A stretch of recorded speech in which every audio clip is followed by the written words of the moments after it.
Ya, shalom semuanya. Selamat berjumpa di Kontekstual Bible Reading pagi ini sampai Roma pasal 1. Roma pasal 1. Dari Paulus, hamba Kristus Yesus, yang dipanggil menjadi rasul dan dikuduskan untuk memberitakan Injil Allah. Injil itu telah dijanjikannya sebelumnya dengan perantara nabi-nabinya dalam kitab-kitab suci. Tentang anaknya yang menurut daging diperanakkan dari keturunan Daud. Dan menurut roh kekudusan dinyatakan oleh kebangkitannya dari antara orang mati, bahwa ia adalah anak Allah yang berkuasa, Yesus Kristus Tuhan kita. Dengan perantaraannya, kami menerima kasih karunia dan jabatan rasul untuk menuntun semua bangsa supaya mereka percaya dan taat kepada namanya. Kamu juga termasuk di antara mereka. Kamu yang telah dipanggil menjadi milik Kristus. Kepada kamu sekalian yang tinggal di rumah, yang dikasih Allah, yang dipanggil dan dijadikan orang-orang kudus. Kasih karunia menyertai kamu dan damai sejahtera dari Allah, Bapa kita dan dari Tuhan Yesus Kristus. Pertama-tama aku mengucap syukur kepada Allahku oleh Yesus Kristus atas kamu sekalian, sebab telah tersiar kabar tentang imanmu di seluruh dunia. Karena Allah yang kulayani dengan segenap hatiku dalam pemberitaan Injil anaknya adalah saksiku, bahwa dalam doaku aku selalu mengingat kamu. Aku berdoa, semoga dengan kehendak Allah, aku akhirnya beroleh kesempatan untuk mengunjungi kamu. Sebab aku ingin melihat kamu untuk memberikan karunia rohani kepadamu, guna menguatkan kamu, yaitu supaya aku ada di antara kamu dan turut terhibur oleh iman kita bersama, baik oleh imanmu maupun oleh imanku. Saudara-saudara, aku mau supaya kamu mengetahui bahwa aku telah sering berniat untuk datang kepadamu, tetapi hingga kini selalu aku terhalang, agar di tengah-tengahmu aku menemukan buah seperti juga di tengah-tengah bangsa bukan Yahudi yang lain. Aku berhutang baik kepada orang Yunani maupun kepada orang bukan Yunani, baik kepada orang terpelajar maupun kepada orang tidak terpelajar. Itulah sebabnya aku ingin memberitakan Injil kepada kamu juga yang diam di Roma. Sebab aku mempunyai keyakinan yang kokoh dalam Injil, karena Injil adalah kekuatan Allah yang menyelamatkan setiap orang yang percaya. Pertama-tama orang Yahudi, tetapi juga orang Yunani. Sebab di dalamnya nyata kebenaran Allah yang bertolak dari iman dan memimpin pada iman, seperti ada tertulis, orang benar akan hidup oleh iman. Sebab murka Allah nyata dari surga atas segala kefasikan dan kezaliman manusia, yang menindas kebenaran dengan kezaliman. Karena apa yang dapat mereka ketahui tentang Allah, nyata bagi mereka, sebab Allah telah menyatakannya kepada mereka. Sebab apa yang tidak nampak daripadanya, yaitu kekuatannya yang kekal dan keilahiannya, dapat nampak kepada pikiran dari karyanya sejak dunia diciptakan, sehingga mereka tidak dapat berdalih. Sebab sekalipun mereka mengenal Allah, mereka tidak memuliakan Dia sebagai Allah atau mengucap syukur kepadanya. Sebaliknya, pikiran mereka menjadi sia-sia, dan hati mereka yang bodoh menjadi gelap. Mereka berbuat seolah-olah mereka penuh hikmat, tetapi mereka telah menjadi bodoh. Mereka menggantikan kemuliaan Allah yang tidak fana dengan gambar yang mirip dengan manusia yang fana, burung-burung, binatang-binatang yang berkaki empat, atau binatang-binatang yang menjalan. Karena itu, Allah menyerahkan mereka kepada keinginan hati mereka akan kecemaran, sehingga mereka saling mencemarkan tubuh mereka. Sebab mereka menggantikan kebenaran Allah dengan dusta dan memuja dan menyembah makhluk dengan melupakan penciptanya yang harus dipuji selama-lamanya. Amin. Karena itu Allah menyerahkan mereka kepada hawa nafsu yang memalukan, sebab istri-istri mereka menggantikan persetubuhan yang wajar dengan yang tak wajar. Demikian juga suami-suami meninggalkan persetubuhan yang wajar dengan istri mereka dan menyala-nyala dalam birahi mereka seorang terhadap yang lain, sehingga mereka melakukan kemesuman laki-laki dengan laki-laki. Dan karena itu mereka menerima dalam diri mereka balasan yang setimpal untuk kesesatan mereka. Dan karena mereka tidak merasa perlu untuk mengakui Allah, maka Allah menyerahkan mereka kepada pikiran-pikiran yang terkutuk, sehingga mereka melakukan apa yang tidak pantas. Penuh dengan rupa-rupa kelaliman, kejahatan, keserakahan, dan kebusukan. Penuh dengan dengki, pembunuhan, perselisihan, tipu muslihat, dan kefasikan. Mereka adalah pengumpat, pemfitnah, pembenci Allah, kurang ajar, jongkak, sombong, pandai dalam kejahatan, tidak taat kepada orang tua. tidak berakal, tidak setia, tidak penyayang, tidak mengenal belas kasihan.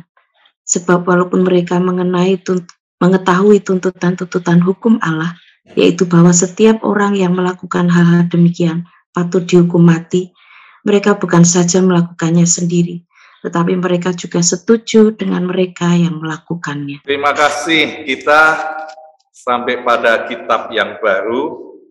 Setelah kisah para rasul, kita masuk surat Roma.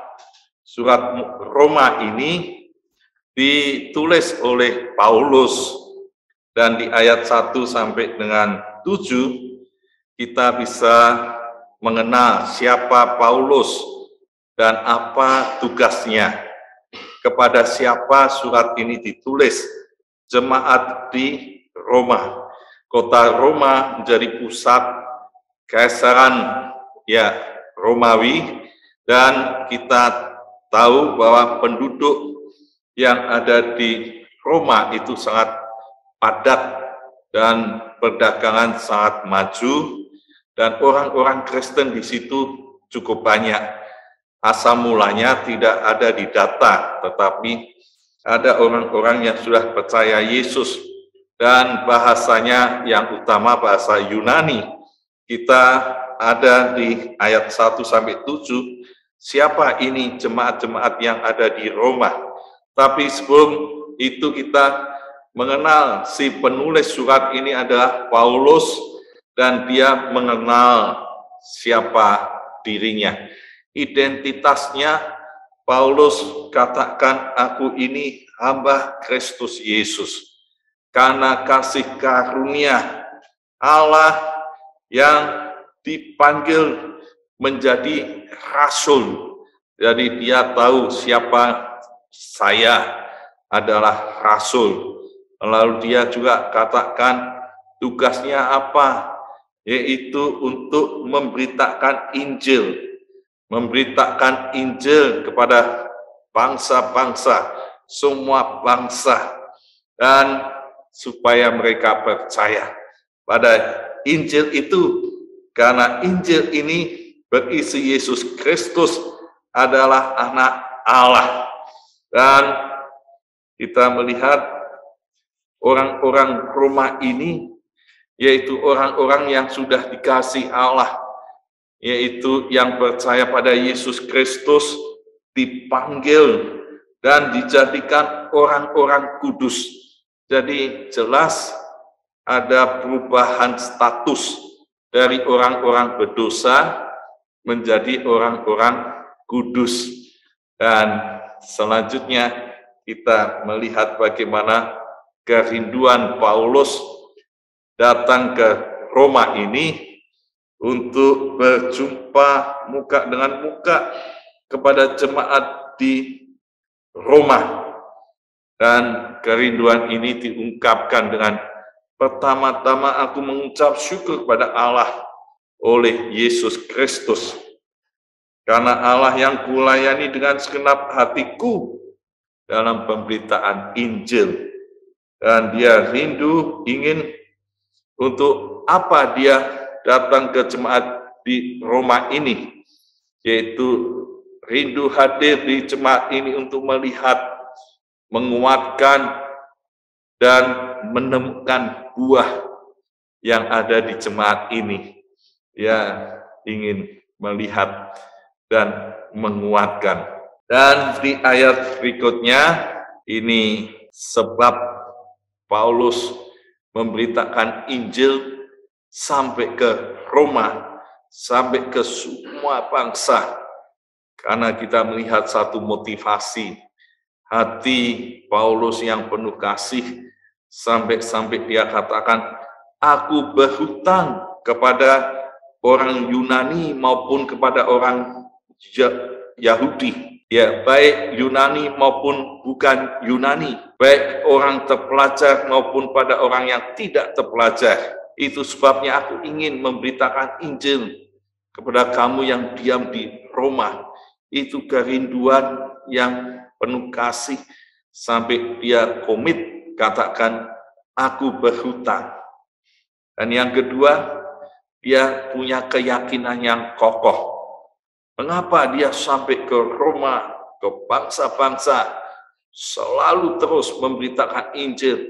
Karena keyakinan yang kokoh bahwa Injil adalah kekuatan Allah yang menyelamatkan orang yang percaya.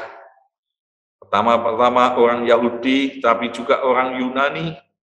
Dan di dalam Injil itu nyata kebenaran Allah. Inilah motivasi dan keyakinan Paulus. Kenapa dia memberitakan Injil sampai ke Roma. Dan dia mensitir dari kitab Habakuk bahwa orang benar akan hidup oleh iman. Jadi orang yang hidup itu karena dia benar, itu karena imannya. Ini yang menjadi keyakinan Paulus. Sebabnya di ayat 18 sampai 32, kenapa Injil terus diberitakan? Karena faktanya bahwa orang-orang yang dalam kefasikan, dalam kelaliman itu dimurkai Allah. Jadi orang-orang fasik, orang-orang lalim dimurkai Allah. Semua orang sudah berdosa dan seringkali tidak menyadari hal yang penting bahwa dia dimurkai Allah. Dan di ayat yang ke bawah dikatakan mereka mendapat hukuman mati. Ya, di ayat 32, sebab walaupun mereka mengetahui tuntutan hukum Allah, yaitu bahwa setiap orang yang melakukan hal demikian patut dihukum mati. Yaitu mereka yang melakukan, tetapi mereka juga yang setuju dengan mereka yang melakukannya. Jadi semua orang yang sudah berdosa ini punya akibat, yaitu konsekuensinya hukuman mati, dimurkai Allah dan hukuman mati. Maka kebutuhan utama orang yang demikian adalah kehidupan kekal, dibebaskan dari dosa, diselamatkan, dan itulah Injil Yesus Kristus. Maka Paulus memberitakan terus-menerus supaya banyak orang diselamatkan melalui Yesus Kristus. Nah, kita melihat bahwa ciri-ciri kefasikan, kelaliman orang-orang yang ada di dunia ini dijelaskan di ayat 18 sampai 32 ini. Yang pertama jelas menindas kebenaran. Jadi tidak tahu kebenaran, tidak menaati kebenaran, menolak, menindas kebenaran, melawan kebenaran. Dan kalau di tabel ini ciri-ciri semua ada di situ. Kita melihat secara keseluruhan manusia, baik pikirannya, baik hatinya, baik emosi, perasaan, dan perilakunya. Ini banyak sudah ditabel di sini. Yaitu hawa nafsu, tidak memuliakan Allah, dan kejahatan, maupun persetubuhan yang tidak normal, dusta, menyembah berhala, dan semua yang jahat dan tidak mengakui Allah, menyerahkan mereka pada pikiran-pikiran yang terkutuk, rupa-rupa kelaliman, keserakahan, kebusukan, penuh dengan dengki, pembunuhan, perselisihan, tipu daya, kefasikan, pengumpat, congkak, kurang ajar, sombong, dan tidak menghormati orang tua. Itu ada di tabel ini, ciri-ciri kefasikan dan kelaliman itu. Maka kita melihat dari pasal 1 ini, amanat teksnya bahwa yang pertama, orang-orang yang percaya dalam Yesus Kristus ada identitas yang baru dalam Yesus Kristus, menjadi orang-orang kudus dan rasul, dan kita bisa mengenal siapa saya. Yang kedua, di Nats pasal 1 Roma ini ada Injil yang menyelamatkan, maka perlu diberitakan kepada semua bangsa. Keyakinan yang kokoh ini, Injil yang menyelamatkan dalam Yesus Kristus. Dan satu prinsip, orang benar akan hidup oleh iman, orang fasik dimurkai Allah dan hukumannya mati. Kita mau pilih yang mana? Maka aplikasinya hari ini adalah, apakah saya sudah kenal identitas dalam Yesus? Apakah peran saya setelah saya percaya Yesus? Apa yang akan saya lakukan? Lalu bagaimana saya memberitakan Injil ke semua bangsa supaya banyak orang diselamatkan. Amin. Tuhan Yesus memberkati. Tuhan, mari kita mengangkat pujian Datang Roh Kudus, Kau Kurindu.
Nikmati hadiratmu, jamalah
Kami melihat bagaimana Paulus sampai ke Roma, kerinduannya ke kota yang besar, ibu kota Romawi ini, kota-kota yang terus dijangkau untuk Injil, karena keyakinan yang kuat, yang kokoh, bahwa Injil itu menyelamatkan bagi orang yang percaya di dalam Yesus Kristus, dan itu terus diberitakan dan terus disampaikan banyak orang supaya mengenal Injil dan terima Injil. Tuhan sertai kami supaya semuanya diberkati Tuhan dalam keluarga, dalam kerjaan, profesi, dalam pelayanan, dalam studi, dalam setiap langkah hidupnya. Dan Tuhan melindungi supaya tetap sehat dan memuliakan Tuhan. Kami mengucap syukur, kami berterima kasih Tuhan di dalam nama Tuhan Yesus.